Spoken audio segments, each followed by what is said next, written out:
નમસ્કાર, આપ જોઈ રહ્યા છો spark today news. Anand RTO કચેરીમાં ડિજિટલ વ્યવસ્થાને લઈને ગંભીર પ્રશ્નો ઊભા થયા છે. ફેસલેસ સિસ્ટમ, એઆઈ આધારિત ડ્રાઇવિંગ ટેસ્ટ, લાયસન્સ પ્રક્રિયામાં વિલંબ અને વધતી ફીને કારણે અરજદારોમાં ભારે રોષ જોવા મળી રહ્યો છે.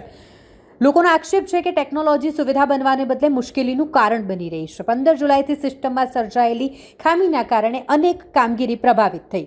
સૌથી ચોંકાવનારી વાત એ છે કે એઆઈ ડ્રાઇવિંગ ટેસ્ટ ટ્રેક પર ઝાડના પડછાયાના કારણે સેન્સર વાહન ચાલકોને નાપાસ જાહેર કરતું હોવાના આક્ષેપ થયા છે, જેના કારણે અનેક ઉમેદવારોને ફરીથી ટેસ્ટ આપવાની ફરજ પડી રહી છે અને પારદર્શિતા સામે પણ પ્રશ્નો ઊભા થયા છે. લાયસન્સ માટેની અપોઇન્ટમેન્ટ 2 મહિના સુધી ન મળવી, મંજૂરીમાં લાંબો વિલંબ અને વિદેશ અભ્યાસ કે નોકરી માટે વિદ્યાર્થીઓ તથા એનઆરઆઈઓને ભારે મુશ્કેલીનો સામનો કરવો પડી રહ્યો હોવાનું પણ અરજદારો જણાવી રહ્યા છે. આ ઉપરાંત આરસી અને પીયુસી પ્રક્રિયામાં પણ અરજદારો ચક્રવ્યૂહમાં ફસાઈ રહ્યા છે.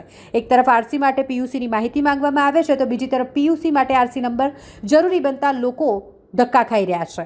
વાહનોના ફિટનેસ ટેસ્ટના ખાનગીકરણ બાદ વધેલો ખર્ચ અને જૂના વાહનોના રજિસ્ટ્રેશનની ફીમાં થયેલા મોટા વધારાથી પણ વાહન માલિકોમાં અસંતોષ જોવા મળી રહ્યો છે.